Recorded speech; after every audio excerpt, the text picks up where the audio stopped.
नमस्कार दोस्तों, कैसे हो आप सब? आशा करती हूँ आप स्वस्थ एवं खुशहाल होंगे। आज हम सुनते हैं विश्व प्रसिद्ध रचनाकार मालती जोशी जी द्वारा रचित कहानी तुम मेरी राखो लाज। इससे पहले कि कहानी में आप लोग खो जाएं, आपसे अनुरोध है कि आप चैनल को सब्सक्राइब कर लीजिए ऐसी ही और बेहतरीन कहानियां सुनने के लिए। चलिए कहानी शुरू करते हैं। प्रतीक्षा कुछ ज्यादा ही लंबी हो चली थी। बरामदे में बैठे सब लोग ऊँघने से लगे थे। तभी कॉरिडोर से आती भारी पदचाप सुनाई दी और सब के सब एकदम सतर्क हो गए। यह अस्पताल की चिरपरिचित सिस्टर लोगों की सौम्य किंतु सधी हुई पदचाप नहीं थी, बल्कि पुलिस के जूतों की भारी भरकम आवाज थी। पुलिस का वह सिपाही हमारे सामने से गुजरता हुआ बाहर निकल गया। कुछ ही पल बाद जब वह लौटा तो अकेला नहीं था। इंस्पेक्टर शुक्ला भी उसके साथ थे। होश में आ गई है शायद, एक सम्मिलित स्वर उभरा। संभवतः मैं उठ खड़ी हुई, पर मुझे इशारे से वहीं रोक दिया गया। मैं मन मारकर बैठ गई। अब सबकी चौकन्नी नजर मुझ पर थी। उसकी माँ, उसका भाई, उसकी बहन, सब मुझे घूर रहे थे। उनकी नजरों में एक अभियोग साफ साफ झलक रहा था। उन घूरती हुई आंखों से बचने के लिए मैं बाहर लॉन में आकर बैठ गई। उस छोटे से लॉन में कई लोग बैठे हुए थे। सब अपनी अपनी मुसीबत के मारे, सब अपनी अपनी चिंताओं में डूबे हुए। मेरी ओर देखने की किसी को फुर्सत नहीं थी। कोई नहीं जानता था कि यह जो औरत बैठी हुई है वह कल तक एक शहीद की माँ थी। पर आज आज मैं क्या हूँ, यह तो संध्या का बयान ही तय करेगा। उसके परिजनों की आंखों में अगर अविश्वास, संशय या तिरस्कार है तो वह अस्वाभाविक नहीं है। संध्या को आत्महत्या के लिए प्रेरित करने के लिए अगर वे मुझे उत्तरदायी मान रहे हैं तो इसमें आश्चर्य नहीं है। सास बहू का रिश्ता विवादास्पद ही होता है, फिर एक युवा सुंदर विधवा बहू के साथ तो लोग सामान्य रिश्ते की कल्पना कर ही नहीं सकते। खासकर बहू के नाम पर बैंक में एक मोटी रकम जमा हो तो यह संदेह और भी गहरा जाता है। ऐसी बहू के प्रत्याहरण का मोह शायद बहुत सासों को होता होगा, पर मुझे विश्वास था कि संध्या मुझ पर यह तोहमत नहीं लगाएगी। इतना बड़ा झूठ वह नहीं बोल सकती, लेकिन अगर वह सच बोल गई तो तब उस शर्म को मैं कैसे झेल पाऊंगी। उस सच से तो कोई भी झूठ बेहतर है। मैं तो परमात्मा से प्रतिक्षण यही मना रही हूँ कि भले ही वह मुझे कटघरे में खड़ा कर दे, पर सच ना बोले। कल सुबह से मैं यहाँ अस्पताल में बैठी हूँ। खबर पाते ही बम्बई से उसकी माँ और भाई और दिल्ली से उसकी बहन आ पहुंची है। मेरी बेटी सविता भी लखनऊ से चल पड़ी है। अड़ोसी पड़ोसी, नाते रिश्तेदार अस्पताल के चक्कर लगा रहे हैं। बारी बारी से आकर कुशल क्षेम पूछ रहे हैं। चाय नाश्ते की पेशकश कर रहे हैं। पर सविता के पापा शर्मसार होकर घर में ऐसे दुबक गए हैं कि एक बार झांकने भी नहीं आए। लोग समझ रहे हैं कि जवान बेटे की मृत्यु से वे इतना टूट गए हैं। अब किसी नई त्रासदी का सामना करने की उनमें हिम्मत नहीं है। घर में बैठकर वे सबकी सहानुभूति और आदर बटोर रहे हैं और सारी जद्दोजहद से गुजरती मैं सबकी नफरत झेल रही हूँ। संदेह भरी नजरों से छलनी हो रही हूँ। इस हादसे के बाद मैंने प्राणपण से चाहा था कि संध्या अपने परिवार में वापस लौट जाए। मैंने बार बार यह संकेत दिया था कि हमें उसके रुपए पैसे से कोई मोह नहीं है। वह सब कुछ अपने साथ ले जा सकती है। उसके वहां रहने के पर भी इस घर पर, यहाँ की धन संपत्ति पर उसका हक बना रहेगा। अपना बुढ़ापा हम अकेले काट लेंगे। बस हमें इस जिम्मेदारी से मुक्त कीजिए। इस जिम्मेदारी के चलते तो मैं बेटे के लिए रोना भी भूल गई थी। जब उन लोगों की ओर से कोई पहल नहीं हुई तो मुझे ही निर्णय लेना पड़ा। सविता के साथ मैंने उसे पूरे साजो सामान के साथ बंबई भेज दिया। उसके बैंक खाते के स्थानांतरण की व्यवस्था भी कर दी।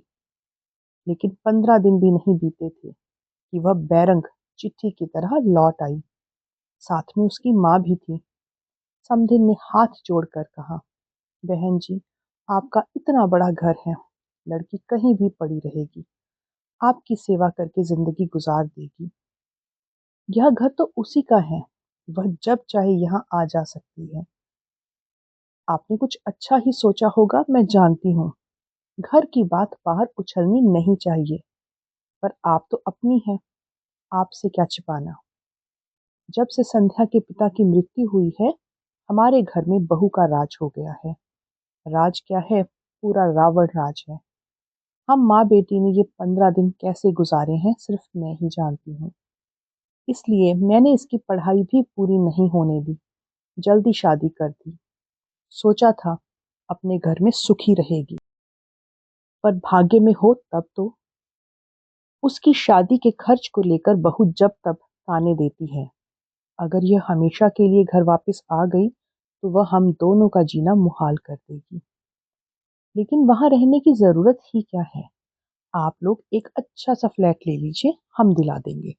आप दोनों वहां साथ में रहिए, हमें भी तब फिक्र नहीं रहेगी। लेकिन समधन जी, मैं सब दिन बैठी नहीं रहूंगी।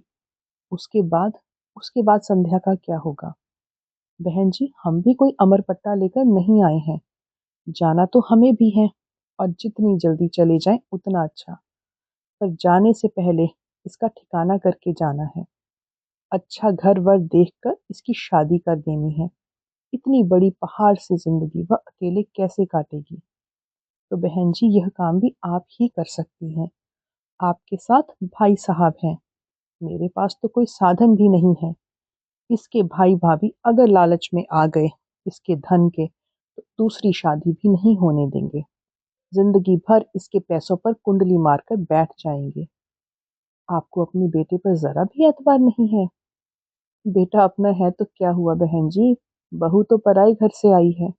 बेटा भी अब उसी की आंख से देखता है, उसी की कान से सुनता है। अपना दिल दिमाग सब उसने अपनी बीवी के पास गिरवी रख छोड़ा है। इसके बाद कुछ कहने का सवाल ही नहीं था। एक कोशिश मैंने और की थी। उसकी डॉक्टर बहन के सामने भी प्रस्ताव रखा था। यों तो वह संध्या से 10 साल बड़ी थी, पर बहन ही तो थी, कुछ तो लगाव होगा ही। हमारी तुलना में तो वह ज्यादा अपनी होगी। हम लोगों का साथ ही कितना था, कुल जमा 1.5 साल। उससे भी आधे दिन वह पति के साथ या फिर अपने पीहर में रही थी। लेकिन उसकी बहन ने भी मेरा अनुरोध स्वीकार नहीं किया। बोली, आंटी जी, मैं डॉक्टर हूँ, दिन में 15-15 घंटे बाहर रहती हूँ, कभी कभार रात को भी जाना पड़ जाता है। इनका क्लिनिक घर पर ही है, कभी कोई ऊंच नीच हो गई तो मुसीबत होगी। मतलब वह कोई खतरा लेना नहीं चाहती थी। अब उसे कैसे समझाती कि इसी ऊंच नीच का तो डर मुझे भी है, इसीलिए तो मैं तुम सबकी चिरौरी कर रही हूँ। कैसे कहती, औरत, खासकर अकेली औरत, इनकी भी कमजोरी है। पर अपने पति के बारे में यह सब कहना अपने आप को गाली देने जैसा है। इसीलिए तो सारी उम्र होठ सी कर इस दर्द को पीती जा रही हूँ। जानती हूँ कि जब पुरुष की नीयत खराब होती है तो जाति, उम्र, रिश्ते, सारी चीजें गौण हो जाती हैं। इसके चलते मैंने कितनी नौकरानियों को भुगता है, मैं ही जानती हूँ। रिश्ते की बहनों और नंदों की मैंने मजबूरन चौकीदारी की है। पड़ोसिनों को भी कभी दुआ सलाम के आगे संबंध नहीं बढ़ने दिए। पूरी जिंदगी बहुत चौकस रही हूं मैं, घर की इज्जत पर आंच नहीं आने दी। पर अब मुझसे यह सब नहीं हो सकेगा। टूटा हुआ मन और थका हुआ शरीर लेकर मैं पराई लड़की की जिम्मेदारी कैसे संभाल पाऊंगी।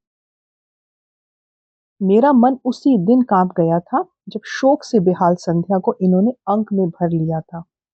दुख की उस कातर घड़ी में सोचने समझने की शक्ति लुप्त हो गई थी। फिर भी वह दृश्य मेरे अवचेतन में उतर गया था। अपनी सूजी हुई आंखें लेकर सविता ने उसी क्षण को मेरी ओर देखा था। पल भर को हमारी नजरें मिली थी और उसने तुरंत आगे बढ़कर संध्या को गले लगा लिया था। बेचारी सविता, मेरी बेटी, अपने पापा के चरित्र के इस पहलू को जानती है, इसीलिए अतिरिक्त रूप से सजग रहती है। घरेलू पार्टियों में जब पापा ज्यादा बेतकल्लुफ होने लगते थे, तो वह वितृष्णा से अपना मुंह फेर लेती थी। पापा अगर उसकी सहेलियों की चोटी खींचते, पीठ पर धौल जमाते या गाल में चिकोटी काटते, तो उसका चेहरा तमतमा जाता। मुझसे अक्सर कहती, मम्मा स्कूल में आप ही आया करो। पापा बिना बात के मैम की साड़ी वाड़ी की तारीफ कर देते हैं। बड़ा ऑकवर्ड लगता है। मैंने कितनी बार कहा, हम लोग अंग्रेज नहीं हैं। हमारे यहाँ किसी महिला के कपड़ों की तारीफ करना, हेयर स्टाइल या चूड़ी बिंदी पर कमेंट करना अच्छा नहीं समझा जाता। पर इन्होंने कभी मेरी बात नहीं मानी, उल्टे मुझ पर बिगड़ते। तुम्हारा तो दिमाग ही खराब है, हर बात का गलत मतलब निकाल लेती हो। तो संध्या का अब मेरे पास रहना तय हो गया। मुझे लगा जैसे मैंने अपने आंचल में अंगार भर लिए हैं। 15-20 दिन सविता को मैंने रोक लिया। वह साये की तरह संध्या के साथ बनी रही, पर वह भी कितने दिन रहती। उसका भी घर बार बच्चे थे, बूढ़े सास ससुर थे। उसे तो जाना ही था। अपनी मुसीबत हमें ही भुगतनी थी। अपना दुख पीकर मैं बहू के घाव सहलाने में जुट गई, पर इन्होंने मुझे मौका ही नहीं दिया। उसका पूरा भार इन्होंने अपने ऊपर ले लिया। इनकी सारी दिनचर्या उसी धुरी पर घूमने लगी।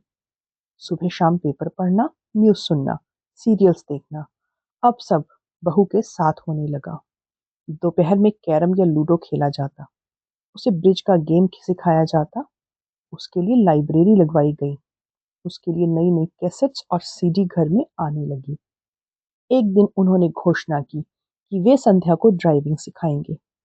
मैंने कहा, जो कुछ दिल बहलाव करना है घर में बैठ कर कीजिए। बाहर 4 लोग देखेंगे तो 40 तरह की बातें करेंगे। लोगों के किसी के सुख दुख से कोई मतलब नहीं होता, वे बस बातें करना जानते हैं। बेचारी बच्ची नाहक बदनाम हो जाएगी। ये तो एकदम भड़क गए। क्या दकियानूसी सासों की तरह बात करती हो? जिंदगी भर क्या उसे घर में कैद करके रखोगी? जिंदगी भर ना सही, पर कायदे से साल 6 महीने तो घर में रहे। फिर अपनी ही बात काट कर मैंने कहा, हम लोग उसे कॉलेज में दाखिला क्यों नहीं दिलवा देते? वह अपनी छूटी हुई पढ़ाई पूरी कर लेगी। कल को अगर नौकरी करनी हो तो हाथ में ढंग की डिग्री तो होगी उसके पास। नौकरी क्यों करेगी हमारी बहू? क्या हमारे घर में उसके लिए खाने नहीं है? ओफो, नौकरी की बात तो मैंने यूं ही कह दी थी। मैं तो कह रही थी कि कॉलेज जाएगी, थोड़ी खुली हवा में सांस लेगी, हम उम्र लोगों के बीच रहेगी, तो उसे भी अच्छा लगेगा। हम लाख कोशिश करें, उसकी उम्र के तो हो नहीं सकते ना। बल्कि मनीष की मृत्यु ने तो मुझे 10 साल और आगे लाकर पटक दिया है। लिहाजा यही तय हुआ, संध्या कॉलेज जाने लगी। उसे एमए इंग्लिश में दाखिला मिल गया। शाम को 5 से 6 तक एक कंप्यूटर क्लास ज्वाइन कर ली गई। दोनों जगह उसे लाने ले जाने का जिम्मा इन्होंने ले लिया। मैं कहती, उसे एक स्कूटी ले दो ना, इस उम्र में यह बेगार आप कब तक ढोएंगे? वे कहते, मुझे और काम भी क्या है, उतना ही समय कट जाता है। आने जाने से थोड़ी ड्राइविंग भी सिखा देता हूँ। 2 व्हीलर तो मैं उसे आज ले दूँ।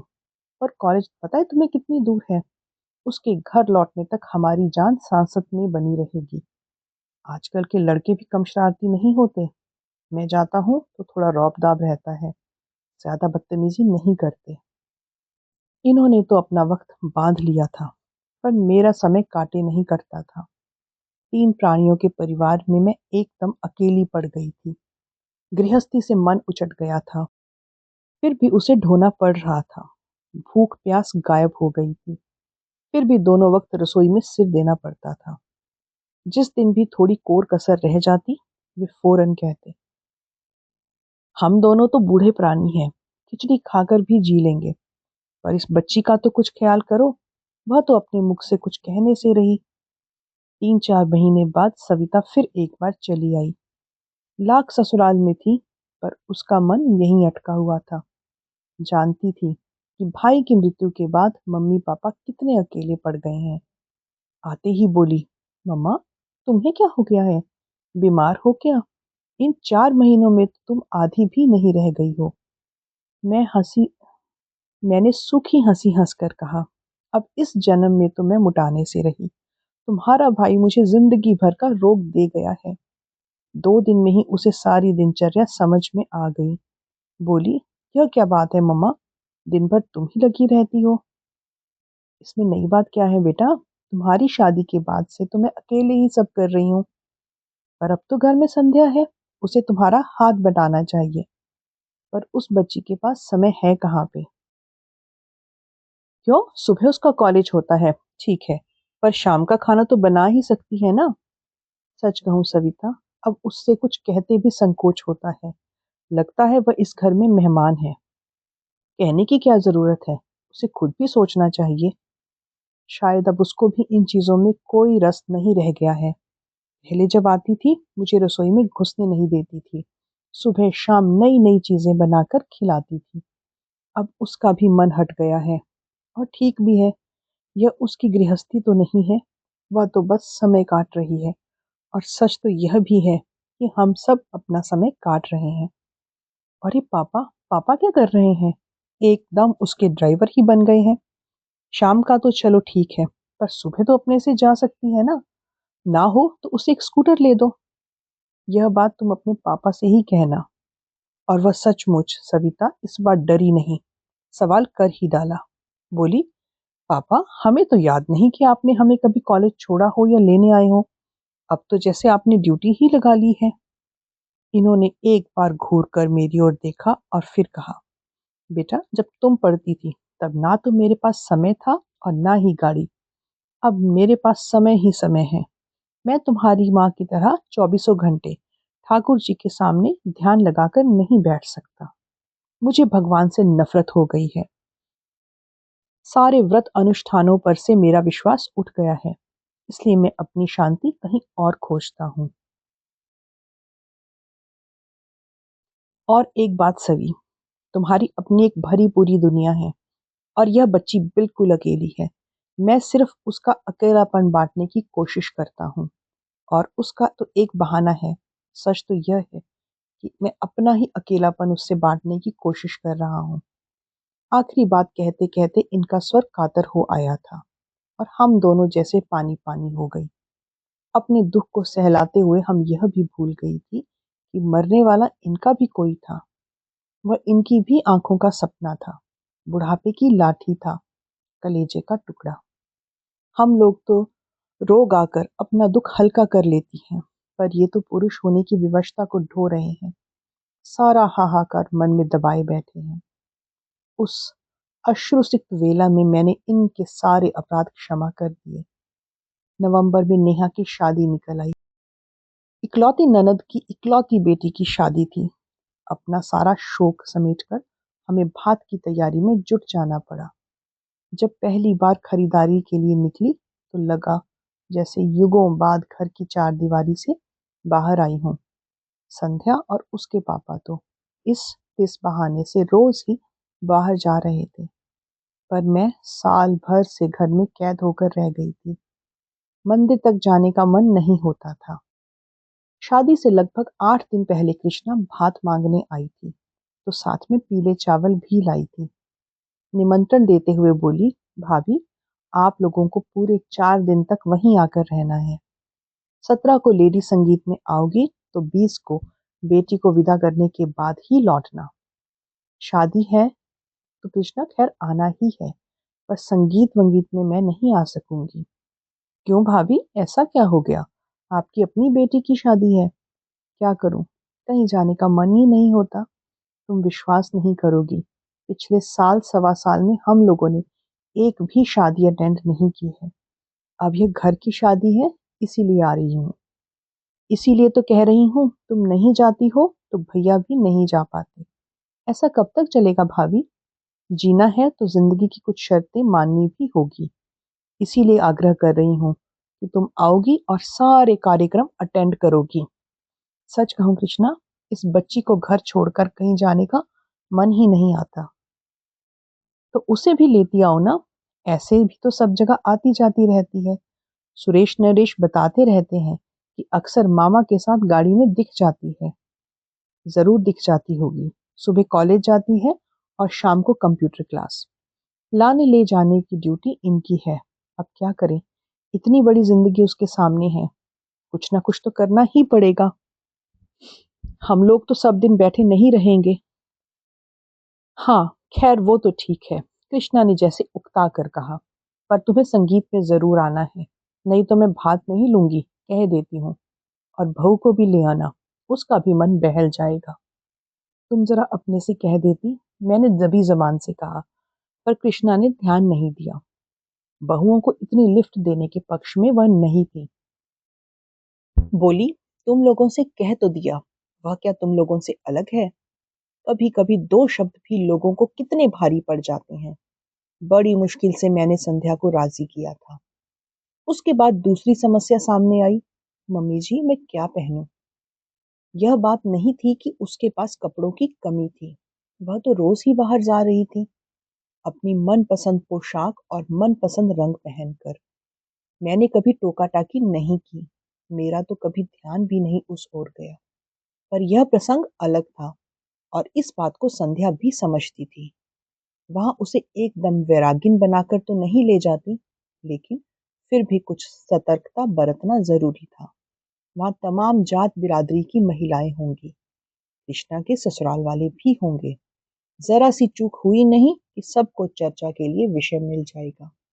अपनी सारी अलमारी खंगाल कर मैंने उसके लिए मोतिया रंग की एक साड़ी निकाली। मोती मूंगे वाला एक हल्का सा सेट निकाल कर दिया। उसका सहज सौंदर्य उतने से ही खिल उठा। अपने लिए मैंने उससे भी हल्के रंग की एक चंदेरी निकाल ली। इन्होंने देखा तो बहुत नाराज हुए। तुम दोनों मेरी बहन के यहाँ मंगल गीत गाने जा रही हो या मातम करने? मैंने कहा, प्लीज इस मामले में आप हम लोगों में ना पड़िए। चार लोगों के बीच में जरा सोच समझ कर ही जाना होता है। फिर ये बोले नहीं, पूरा समय मुंह फुलाए रहे। हम लोग जब पहुंचे तो कार्यक्रम शुरू हो चुका था। नेहा की सहेलियां किसी फिल्मी गाने पर नाच रही थी। हम लोगों के पहुंचते ही कुछ क्षण को नृत्य रुक गया। सबकी आंखें संध्या की ओर उठ गई। उन आंखों में कौतूहल था, करुणा थी, ईर्ष्या और उपहास, सब कुछ था। कृष्णा ने आगे बढ़कर मुझे अंक में भर लिया और वरिष्ठों की पंक्ति में लाकर बिठा दिया। संध्या असमंजस में थोड़ी देर तक खड़ी रही, फिर चुपचाप मेरे पास आकर बैठ गई। वहां इतनी सारी लड़कियां थी, पर किसी ने यह नहीं कहा कि भाभी यहाँ मेरे पास आकर बैठो। कृष्णा की दोनों बहुओं ने उससे बात भी नहीं की। और नेहा नेहा तो मानो दूसरी दुनिया में विचर रही थी। उसकी सगाई के दिन संध्या ने ही उसे तैयार किया था, पर आज उसे हेलो कहने तक की फुर्सत नहीं थी। मुझे एक और प्रसंग याद आया। मनीष की शादी के 2 महीने बाद ही नरेश, कृष्णा के बेटे की शादी हुई थी। उस समय संध्या नई नवेली दुल्हन थी, पर सबके अनुरोध पर वह इतना अच्छा नाची कि मेरा कलेजा गज भर का हो गया। और आज जैसे वह उस बिरादरी से बहिष्कृत हो गई थी। करीब 9 बजे के आसपास इन्होंने मुझे बुलाया। ये गाना बजाना तो शायद 12 बजे तक चलेगा, मैं निकलता हूँ। सुरेश या नरेश, कोई तुम लोगों को छोड़ देगा। आपका खाना, पुरुषों की पंगत हो चुकी है, अब तुम लोग आराम से खाती पीती रहना। तभी देखा, संध्या मेरे पीछे आकर खड़ी हो गई थी। धीरे से बोली, मम्मी जी, मैं भी पापा जी के साथ चली जाऊं? एक क्षण मन में दुविधा सी हुई, पर मैंने देखा उसकी आंखें एकदम डबडबाई सी हैं। लगता था अब बरसी की तब बरसी। जाओ, मैंने कहा और वो दोनों चले गए। वापिस आकर बैठी तो कृष्णा की ननद ने पूछा, बहू रानी चली गई? हाँ, मैंने कहा, और अनायास मेरा आक्रोश फूट पड़ा। बैठकर करती भी क्या, ना उसे मेहंदी रचानी थी, ना महावर लगाना था, ना गाना गवाना था, ना ठुमके लगाने थे। जिसके लिए आई थी वह अपने में ही मग्न है। उसने भाभी की ओर तो झांका भी नहीं। सुरेश नरेश की बहुएं उससे ऐसे चिटक रही थी जैसे छू जाएगी तो कोई अनर्थ हो जाएगा। इतनी लड़कियां हैं यहाँ पर, किसी ने पास बैठने तक के लिए नहीं कहा। बेचारी बड़ी बूढ़ियों के बीच बैठी रही। वह तो आने के लिए कतई तैयार नहीं थी। मैं ही जबरदस्ती लिवा लाई। अब पछता रही हूँ, नाहक ही उसके घाव हरे कर दिए। और यह सब कहते हुए मैं पता नहीं कब सुबकने लगी। घाव संध्या के ही नहीं, मेरे भी हरे हो गए थे। मनीष की मृत्यु का यह नया पहलू अपने भयावह रूप में मेरे सामने आया था और मैं दहल गई थी। उधर कृष्णा की जेठानी भुनभुना रही थी। शादी वाले घर में रोकर असगुन कर रही है। इन्हें किसने बुलाया है? मैंने बुलाया है, कृष्णा ने कड़क कर कहा। भाभी है मेरी, नहीं आ रही थी, फिर भी मैं जिद करके लाई हूं। क्या पता था। प्लीज कृष्णा, मैंने उसका हाथ पकड़ लिया। मैं पहले ही बहुत शर्मिंदा हूं, मुझे और शर्मिंदा मत करो। इसके बाद तो एक तरह से महफिल उखड़ ही गई थी। फिर भी खाते खिलाते लगभग 12 बज गए। उन लोगों ने शादी के लिए एक वैन ले रखी थी, उसी से सबको घर छोड़ा। बेल बजाते हुए सोच रही थी कि ये छूटते ही पूछेंगे इतनी जल्दी कैसे आ गई, पर मैं कुछ बताऊंगी नहीं। मुझे ही डांट पड़ेगी कि वहां तमाशा करने की क्या जरूरत थी। पर इन्होंने कुछ पूछा ही नहीं, दरवाजा खोलकर चुपचाप बिस्तर पर चले गए। रोज 12 बजे तक चलने वाला टीवी भी आज बंद था। कपड़े बदलते हुए देखा, इनके बाएं हाथ पर पट्टी बंधी हुई थी, मेरी पुरानी साड़ी को फाड़कर बेतरतीब सी बांधी हुई। यह हाथ में क्या हुआ? कट गया। कैसे? थोड़ी देर चुप रहे, फिर बोले, दरवाजे में आ गया था। दरवाजे में कैसे आ गया हाथ? इन्होंने कोई उत्तर नहीं दिया, करवट बदलकर लेट गए। ठीक तो है, जब हमें कोई तकलीफ होती है तो किसी की पूछताछ भी अच्छी नहीं लगती। कुछ लगाया था? डिटॉल लगाया था। इनके स्वर में बेजारी थी। बाथरूम जाते हुए देखा, खून के छींटों की एक कतार सी थी। वॉश बेसिन में भी छींटे थे, शायद पानी की धार के नीचे हाथ रखा होगा। फिर कुछ पूछने का मन हुआ, पर इनकी नाराजगी के डर से चुप रही। बाल्टी में साबुन घोलकर मैंने पूरे फर्श पर पोछा लगा दिया। पोछा लगाते हुए अचानक याद आया, संध्या सो गई क्या? पता नहीं। उसने कुछ खाया क्या नहीं? वहां से तो ऐसे ही चली आई थी। पता नहीं, तुम ही पूछ लो। मुझे आश्चर्य हुआ। और दिन तो मुझसे ज्यादा फिक्र इन्हें रहती थी। उसकी सुख सुविधा का ध्यान मुझसे ज्यादा रखते थे। कई बार तो इस बात पर हम लोगों की झड़प भी हो जाती थी। मैंने दोबारा इनसे कुछ पूछना ठीक नहीं समझा। खुद ही उसके कमरे में चली गई। दरवाजा बंद था। संध्या सो गई क्या? मैंने आवाज लगाई, पर शब्द जैसे मेरे मुंह में ही जम गए। संध्या के दरवाजे के पास भी खून की बूंदें थी जो हमारे कमरे तक चली आई थी। मेरा माथा ठनका, पर मैं कुछ नहीं बोली। चुपचाप एक बाल्टी उठा लाई और पोंछना शुरू कर दिया। उसी समय फोन की घंटी बजी। ये कुछ क्षण मेरी प्रतीक्षा करते रहे, फिर फोन उठा लिया। आवाज दी, कृष्णा का फोन है तुम्हारे लिए। कह दो सुबह बात कर लूंगी। जानती थी इतनी रात गए उसी का फोन होगा। शाम को जो कुछ हुआ उसकी सफाई देनी होगी। उस समय वह बात कितनी बड़ी लग रही थी, पर अब यहां जो कुछ हुआ उसके मुकाबले में वह कितनी छोटी और अर्थहीन लग उठी है। इतनी रात को फोन किया है तो कोई जरूरी बात ही होगी, कर लो ना बात। कहते हुए ये कॉर्डलेस लेकर बाहर आ गए, पर वहीं ठिठक गए। बाल्टी पर दोनों हाथ रखकर मैं उन्हें अपलक देखती रही। एक क्षण को हमारी आंखें मिली और वे कमरे में चुपचाप लौट गए। अपना काम खत्म करके मैंने गेट पर बाहर के दरवाजे पर ताला डालकर सारी बत्तियां बुझाई और पलंग पर आकर बैठ गई।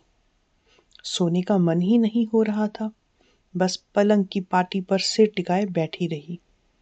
बड़ी देर बाद अंधेरा मुखारित हुआ। शब्द मेरे कानों से टकराए, पर अर्थ कहीं खो गए। आप कुछ कह रहे थे? मैं यह कह रहा था कि मैं तो केवल उसे सांत्वना देने का प्रयास कर रहा था। वह बहुत अपसेट लग रही थी, इसलिए दिलासा देने की कोशिश कर रहा था। उसने पता नहीं क्या सोचा, एकदम गलत अर्थ ही निकाल लिया। आप यह सब मुझे क्यों बता रहे हो? मैंने तो कुछ कहा नहीं, कुछ पूछा नहीं।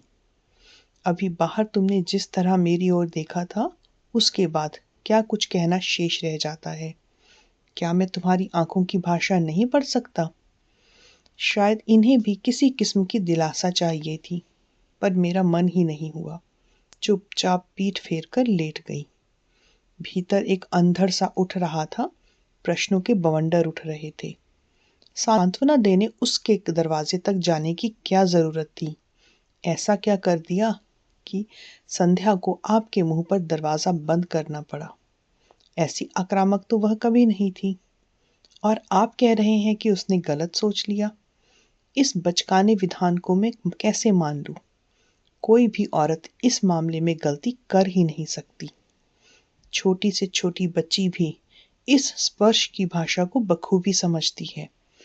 फिर चाहे वह स्पर्श नौकर का हो, दोस्त का हो, सहकर्मी का हो, औरत इसे परखने में कभी गलती नहीं करती। ईश्वर ने स्त्री को यह अद्भुत सहज ज्ञान प्रदान किया है।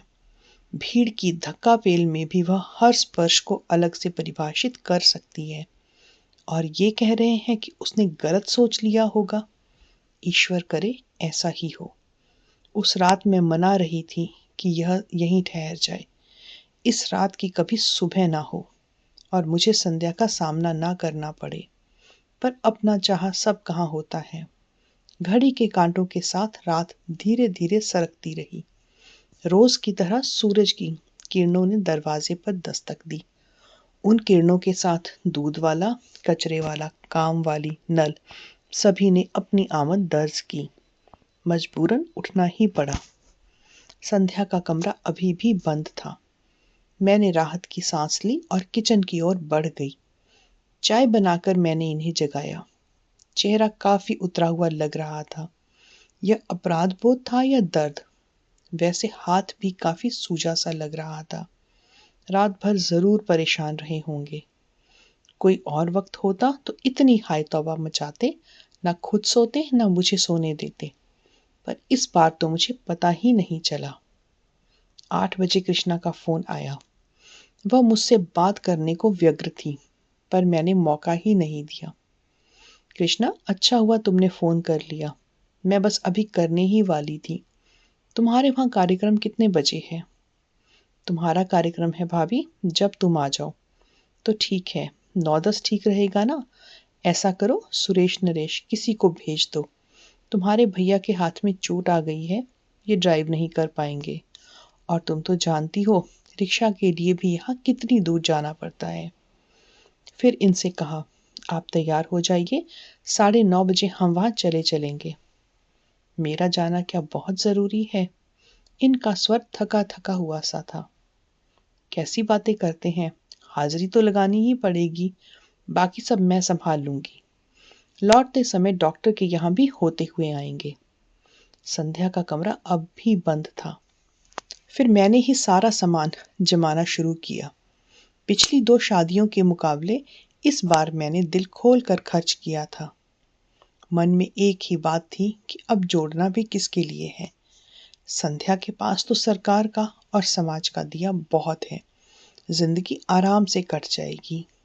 वैसे भी उसका एमए पूरा होते ना होते हम लोग उसकी शादी की सोच रहे थे। हम ही लोग कन्यादान करेंगे। भाई नहीं रहा तो क्या हुआ, सविता के लिए एक बहन तो हो जाएगी। सविता की याद आते ही मन उदास हो गया। आज मैं कृष्णा के लिए इतना कर रही हूँ, कल को सविता के बच्चों की शादी होगी तो कौन खड़ा होगा? उसकी सास की बाईपास ना हुई होती तो सविता आज यहाँ होती, तब वह भी मेरी तरह उदास हो जाती। ठीक 9 बजे नरेश गाड़ी लेकर आया। संध्या का कमरा तब भी बंद था। जब तक ये तैयार हुए, मैंने और नरेश ने मिलकर पूरा सामान गाड़ी में जमा दिया। जाने से पहले संध्या को जगा देती हूँ, कहकर मैंने संध्या के दरवाजे पर दस्तक दी। 2-4 आवाजें भी दी, पर कोई जवाब नहीं आया। क्या बात है, इतनी देर तो कभी नहीं सोती। पहली बार मुझे थोड़ी चिंता हुई। नरेश, कल रात वहीं से लौटकर कमरे में जो गई है, बाहर ही नहीं निकली। कहीं तबीयत तो खराब नहीं है? नरेश का चेहरा फक पड़ गया। अजीजी के स्वर में बोला, मामी जी, कुछ ऐसी वैसी बात हो गई तो प्लीज हमारा नाम मत लीजिएगा। मम्मी बता रही थी कल कुछ लफड़ा हो गया था। आप तो जानती हैं शादी ब्याह में यह सब चलता ही रहता है। वह बोलता जा रहा था और मेरा दिमाग ऐसी वैसी बात पर ही अटका हुआ था। ऐसी वैसी बात का मतलब? पर उसके कुछ कहने से पहले ही मतलब मेरे मन मस्तिष्क में कौंध गया। आशंका से मैं कांप उठी।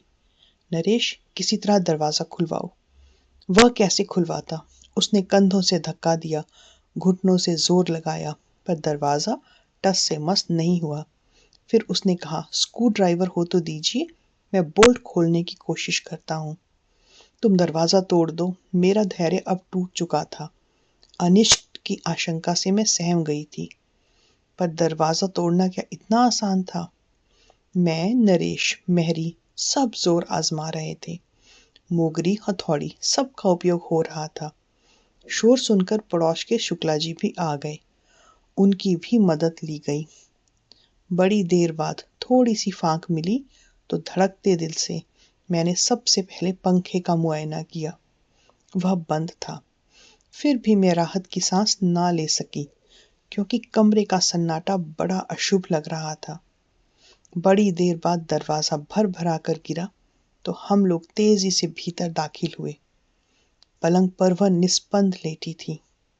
कृष्णा के यहाँ से लौटकर उसने कपड़े भी नहीं बदले थे। नींद की गोलियों की शीशी सिरहाने खाली पड़ी थी। इसके बाद का घटनाक्रम एक दुस्वप्न की तरह था। हम अस्पताल 10 अस्पताल भटके, पर हर जगह भर्ती करने से इनकार कर दिया गया। आखिरकार मजबूरन सरकारी अस्पताल की शरण लेनी पड़ी। फिर पुलिस आई, संध्या के पास पहरा बिठा दिया गया। सबके बयान हुए, अड़ोसियों पड़ोसियों के, रिश्तेदारों के। उसके सहपाठियों से पूछताछ हुई। उसके भाई बहनों को फोन किए गए। बेचारा नरेश इस हंगामे के बीच मामा जी की पट्टी करवा लाया था। पता चला 3 उंगलियों में हेयरलाइन क्रैक है और छोटी उंगली का एकदम कचूमर ही निकल गया है। अच्छा हुआ कि इस समय सबका ध्यान संध्या की ओर था। इनके एक्सीडेंट के बारे में किसी ने उत्सुकता नहीं दर्शाई, नहीं तो किस किस को क्या क्या कैफियत देती। नरेश के जाने के बाद एक बात याद आई। घर में जब दरवाजे के साथ जोर आजमाइश हो रही थी, ये आंखें बंद किए आराम कुर्सी पर चुपचाप लेटे हुए थे। जब हम लोग संध्या को उठाकर बाहर ला रहे थे, तब भी इन्होंने सिर उठाकर या आंख खोलकर नहीं देखा। इस बात को अब 24 घंटे से ज्यादा बीत चुके हैं, शायद 28 घंटे। तब से मैं अस्पताल में ही बैठी हूँ। इतनी देर तक मैं ईश्वर से लगातार संध्या के जीवन की भीख मांग रही थी, और अब जबकि वह होश में आ गई है, मैं मना रही हूँ कि भले ही वह मुझे कटघरे में खड़ा कर दे, पर सच ना बोले। मुझे जेल की सलाखों के पीछे रहना मंजूर है, पर इस उम्र में मैं यह शर्म बर्दाश्त नहीं कर पाऊंगी। आंटी, आंटी जी। मैं अपने विचारों में इस कदर खोई थी कि इस आवाज को पहचानने में थोड़ा समय लगा। सिर उठाकर देखा, संध्या की बहन खड़ी थी। आप यहाँ बैठी हैं और आपके लिए हमने पूरा अस्पताल छान मारा। उसका स्वर एकदम शांत था और मैंने गौर किया कि चेहरा भी तनाव रहित था। फिर भी मैंने डरते डरते पूछा, संध्या कैसी है? अब खतरे से बाहर है, पर कमजोरी तो अभी रहेगी। चलिए ना, आपको बहुत याद कर रही है। मैंने उठना चाहा, पर पांव जैसे जम से गए। उसी ने सहारा देकर उठाया। चलते समय भी उसने मेरा हाथ नहीं छोड़ा। आप लोग उस दिन किसी शादी में गए थे ना? चलते हुए उसने पूछा। हाँ, क्यों? मेरा गला सूखने लगा था।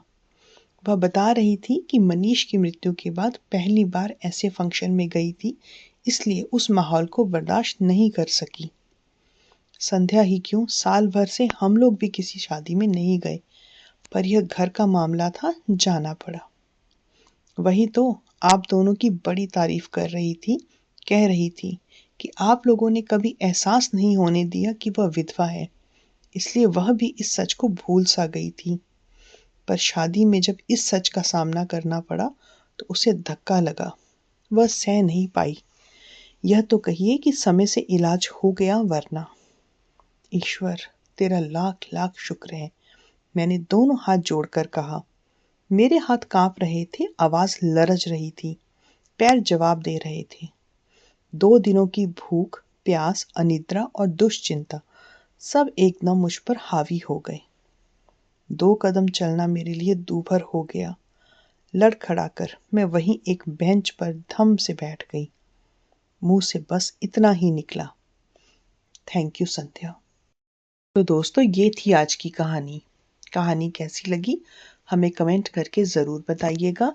अगर कहानी अच्छी लगी तो इसे लाइक कीजिए और शेयर कीजिए, और ऐसी ही और बेहतरीन कहानियाँ सुनने के लिए चैनल से जुड़े रहिए।